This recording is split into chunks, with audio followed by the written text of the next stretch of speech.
बिस्मिल्लाहिर्रहमानिर्रहीम। अस्सलाम वालेकुम नाज़रीन कराम, मैं हूं मखदूम शहाबुद्दीन और आप देख रहे हैं मेरा फेसबुक और यूट्यूब चैनल। उम्मीद करता हूं आप सब लोग बखैर वाफियत होंगे और जहां भी होंगे अपने अहले खाना समेत खुश भी होंगे और महफूज भी। नाज़रीन कराम, बिल आखिर इमरान खान को अदालत पेश करने का हुक्म दे दिया गया है और जिस दिन से इमरान खान साहब को अरेस्ट किया गया लाहौर में उनकी रिहाइश गाह से, उसके बाद उन्हें अटक जेल मुंतकिल किया गया, वो दिन है और आज का दिन। अदालतें तो अटक जेल चल के जाती रहीं, लेकिन इमरान खान साहब को अटक जेल से एक लम्हे, एक सेकंड के लिए भी बाहर नहीं आने दिया गया, अदालतों में पेशी के लिए भी नहीं। लेकिन अब बिल आखिर इंतजामात जो हैं वो किए जा रहे हैं और एज ऑफ आई स्पीक, जब मैं आपसे ये बात कर रहा हूँ, आपसे मुखातिब हूँ, जब मैं ये रिकॉर्ड कर रहा हूँ वीडियो, या जब आप देख रहे होंगे उस वक्त भी तैयारियां जो हैं वो जारी हैं। रात गए सिक्योरिटी मांग ली गई है। इमरान खान साहब के हवाले से बहुत सी चीज़ें सामने आती रहीं और उन्हें क्यों नहीं अदालतों में पेश किया जाता रहा, उसकी भी बड़ी अहम वजह थी। तो ये एक बड़ी अहम डेवलपमेंट है। इस हवाले से अवाम में खुशी की लहर भी है कि कप्तान चले, अदालत पेशी ही सही, लेकिन हो सकता है कि कप्तान को देखने का मौका मिले और ये एक टेस्ट भी हो सकता है अवाम का।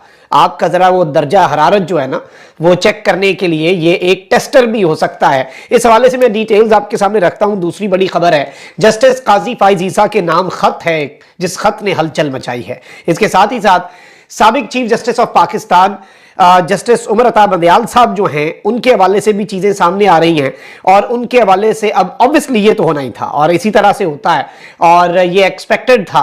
लेकिन ये जो लोग इस वक्त जस्टिस उमर अता बंदयाल साहब के पीछे लगे हुए हैं, ये अपेरेंटली ऐसा इमेज और अपना ऐसा परसेप्शन बनाते हैं कि ये काजी फाइज ईसा साहब जो हैं उनके बड़े करीब सहाफ़ी या उनके हामी सहाफ़ी समझे जाते हैं। अब ये सब कुछ क्यों कर रहे हैं और ये जंग जियो ग्रुप से वाबस्ता लोग ये इस सब के अंदर क्यों आ गए हैं, ये भी एक इंटरेस्टिंग कहानी है और इसे भी समझना इस वक्त बहुत ज़्यादा ज़रूरी है। बल्कि इसी से आगाज़ करते हैं।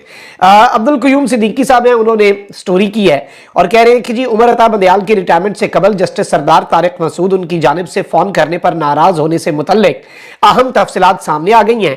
इंकशाफ के मुताबिक जस्टिस सरदार तारिक मसूद के खिलाफ शिकायत आई तो साबिक चीफ जस्टिस ने फोन करके उनकी राय मांगी थी।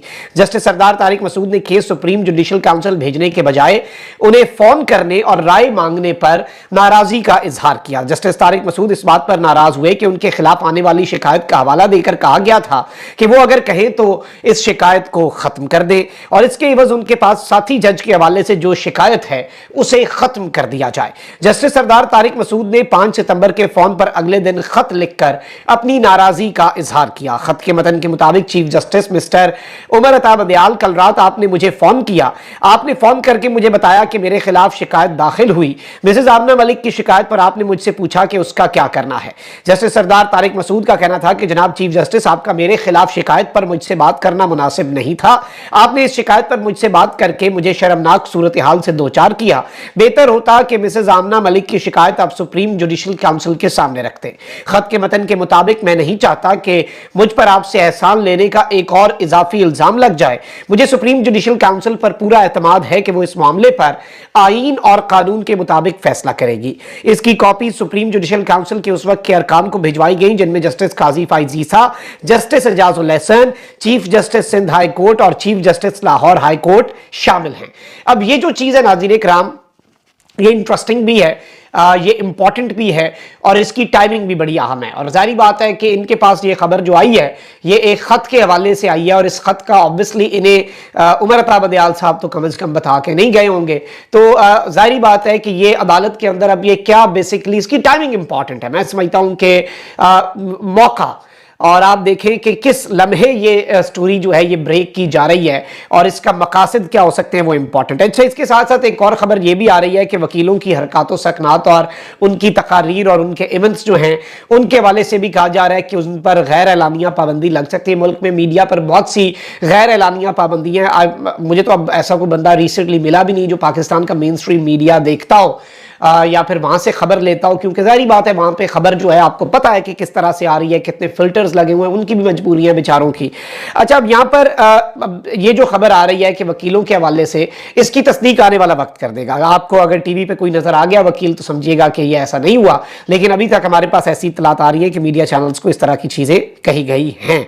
अच्छा, इसके साथ साथ जस्टिस काजी फायज ईसा साहब, आपको पता है कि उनके बहुत से अभी इम्तिहानात हैं। मामला जो है वो सिर्फ आते साथ प्रोटोकॉल ना लेने और मामला जो है वो आते साथ सिर्फ और सिर्फ एक समात जो है वो पीटीवी पर लाइव नशर करवाने से मामला हल नहीं होगा। इन इम्तिहानात के अंदर सुरखरू होना पड़ेगा। कोई इम्तियाजी नंबर ऐसी चीज़ों के नहीं मिलेंगे। जाहिर बात है, मुनसिफ हैं, हम उनसे अच्छे की उम्मीद रखते हैं, इंसाफ की उम्मीद रखते हैं, आइन और कानून की बालादस्ती की उम्मीद रखते हैं। और मुल्क के अंदर जो आइन और कानून की धज्जियां उड़ाई जा रही हैं, उस अमल के आगे जैसे पीटीआई ने खत लिखा कि अदालतें बंद बांधने में नाकाम हो चुकी हैं। आपका इम्तिहान है, आप पर पूरे कौम की नजरें हैं। इसके साथ साथ इमरान रियाज दीगर के केसेस आपके सामने हैं। अब यहां पर मुल्क के 63 नामवर साफी हैं जिन्होंने मुल्क में जबरी गुमशुदगियों, इंसानी हुकूक की संगीन खिलाफ वर्जियों और हसन न्याजी जो कि इमरान खान साहब के भांजे हैं और साफी हफीजुल्लाह न्याजी या फिर तज्जियाकार जो हैं उनके साहबजादे हैं, उनके वो इस वक्त मिलिट्री कोर्ट्स की तहवील में है। तो उनकी बाजियाबी के हवाले से chief justice of Pakistan justice Qazi Faez Isa के नाम खुला खत लिखा है। खत में लिखा गया है कि वो प्रिंट और इलेक्ट्रॉनिक मीडिया के सहाफियों, सियासी मुबस्सरीन का एक ग्रुप है जो मुल्क में आइन, जमहूरियत और कानून की हुक्मरानी के तहफ़्फ़ुज़ के लिए पुरज़्म है। सीनियर सहाफ़ी इसमें बहुत से शामिल हैं और इसमें कुछ तज्जियाकार और मुबस्सरीन भी हैं। और इसमें कहा जा रहा है कि मुजीबुर रहमान शामी, अल्ताफ़ हसन कुरैशी, अताउल हक कासमी, इम्तियाज़ आलम, अयाज अमीर, हसन निसार, हामिद मीर, मजहर अब्बास, रऊफ कलासरा, हारून रशीद, कामरान खान, इरशाद भट्टी, काशिफ अब्बासी, सलीम साफी, जावेद चौधरी, मोहम्मद नौशाद अली, मुबशर लुक़मान, तलत हुसैन, नसीम ज़ारा, नजम सेठी, मेहर बुखारी, जुगनू मोहसिन, बेनज़ीर शाह समेत दीगर साफियों और तज्जियाकारों की जानिब से लिखे गए खत में कहा गया है कि वो चीफ जस्टिस की तवज्जो जो है वो आइन की संगीन खिलाफ वर्जियों की तरफ दिलवाना चाहते हैं। इस तरह के बहुत से पैगामात हम भी पब्लिकली अपने व्लॉग्स के जरिए चीफ जस्टिस साहब की खिदमत में रखते आए हैं। खत में इन्होंने अदालतों पर मुकम्मल एतमाद का इजहार करते हुए लिखा है कि यकीन है कि अदालतें 9 और 10 मई के फसादात के जिम्मेदारों को कानून के मुताबिक इंसाफ के कटहरे में लाएंगी। ताहम एहतसाब की आड़ में मुलजिमान और उनके अहले खाना के साथ इंसानी हुकूक की संगीन खिलाफ वर्जियां नाकाबिले बर्दाश्त हैं। हमें पूरा यकीन और उम्मीद है कि आप हमारी अपील का नोटिस लेंगे और मुल्क में आइन, अवाम के बुनियादी हुकूक और बुनियादी जमहूरी इक़दार को बरकरार रखने के लिए तेजी से काम करेंगे। खैर, इनमें बहुत से साफी मैंने जो फहरिस्त आपके सामने रखी है ऐसे हो सकते हैं जिन्हें पीटीआई से इख्तलाफ हो या पीटीआई के लोग उन्हें पसंद ना करते हो, लेकिन इस वक्त ये मुतालबा पाकिस्तान तहरीक इंसाफ का भी है, ये मुतालबा मेरा भी है और ये मुतालबा हर पाकिस्तानी का है। और जाहिर बात है ये मुतालबा सिर्फ उसका नहीं हो सकता जो आइन शिकन है, जो कानून की धज्जियां उड़ाना जानता है, जो जुडिशल ऑर्डर्स को जूते की नोक पर रखता है, जो कॉन्स्टिट्यूशन को एक कागज का टुकड़ा समझ के रद्दी की टोकरी में फेंकने को भी मायूब नहीं समझता। सिर्फ वही जाहिर बात है कि इससे इत्तफाक नहीं करेगा कि चीफ जस्टिस को इसका नोटिस लेना चाहिए। चीफ जस्टिस का बड़ा इम्तिहान है, देखते हैं कि वो इसमें सुरखरू होते हैं या नहीं। अच्छा, अब इमरान खान साहब के आज के केसेस जो हैं उनकी तफसीलात में आपके सामने रख देता हूं। 25 सितंबर बरोज सोमवार इमरान खान साहब के केसेस में साइफर केस जमानत, अटक से अडियाला जेल मुंतकिली, इमरान खान साहब को अदालत में तलबी के अहकामात भी हुए हैं। और इस वक्त जाहिर बात है ये पाकिस्तान तहरीक इंसाफ का मुतालबा था। पाकिस्तान तहरीक इंसाफ का ये उनके लॉयर्स ने भी कहा कि खान साहब को पेश किया जाए, सिक्योरिटी के बस इंतजाम ठीक हो। और इस सब के अंदर देखना यह है कि इमरान खान साहब को आज अदालत में पेश करने के अहकामात जो हैं कहा यह जा रहा है, जो जराए बता रहे हैं और खान साहब की लीगल टीम के लोग भी कह रहे हैं, इंतजार पंजोता साहब ने भी ये बताया है कि इस हुक्म पर अमल दरामद जो है उसके उम्मीद है। देखना यह है कि जेल सुप्रिंटेंडेंट किस वक्त इमरान खान साहब को पेश करवाता है। और ये हुआ क्या है मैं आपको बता देता हूं। ये basically superintendent central jail Rawalpindi हैं, उन्होंने सुप्रिंटेंडेंट डिस्ट्रिक्ट जेल अटक को खत लिखा है और यह खत 23 सितंबर 2023 का है। खत का नंबर भी सामने आया है और इसमें कहा गया है कि जी production orders of accused Imran Khan Niazi son of Ikramullah Khan Niazi. और इसमें कहा गया है कि कुदरतुल्लाह सीनियर सिविल जज जुडिशल मजिस्ट्रेट इस्लामाबाद ईस्ट हैं और उन्होंने जो आपके पास एक प्रिजनर है उसको तलब किया है और इसे डिस्ट्रिक्ट जेल अटक से लाना है आपको 25 सितंबर 2023 को। और इस सब के अंदर नाज़रीन इकराम इंटरेस्टिंग चीज यह है कि हनीफ नामी नामालूम शख्स की जानिब से दायर दरखास्त, जिसे अदालत ने पहले खारिज कर दिया था, इमरान खान साहब का दौरान इद्दत निकाह का केस, मगर अपील में दोबारा समाअत का हुक्म दिया गया था। उसकी गुज़श्ता समाअत पे जुडिशल मजिस्ट्रेट इस्लामाबाद जनाब कुदरतुल्लाह साहब ने इमरान खान को अदालत में 25 सितंबर को पेश करने के अहकाम दिए थे, जिस बाबत रोबकार जो है वो भी जारी कर दी गई थी। अब देखना यह है कि आज सुप्रिंटेंडेंट जेल अटक जो है अदालती हुक्म की ताजीम में इमरान खान को अदालत में पेश करते हैं या कोई बहाना बनाते हैं। अलबत्ता जो डिटेल्स हमारे पास आ रही हैं, जो खबरें हमें मौसूल हो रही हैं, उन खबरों के मुताबिक कुछ सिक्योरिटी के इंतजाम भी किए जा रहे हैं और इमरान खान साहब को पेश भी किया जा सकता है। अब ये पेशी किस तरह की होगी, ये ज्यादा इंटरेस्टिंग और ज्यादा अहम और बड़ा और इंपॉर्टेंट सवाल है। इससे पहले इमरान खान साहब को आपको पता है कि अदालत जेल मुंतकिल कर दी जाती है, खान साहब को जेल से निकालने का रिस्क नहीं लेते। उसकी वजह यह है कि एक तस्वीर इमरान अहमद खान न्याजी कैदी नंबर 804, जिसकी सियासत अपेरेंटली इन्होंने खत्म कर दी, लेकिन उसकी एक तस्वीर से पूरा निजाम डरता है।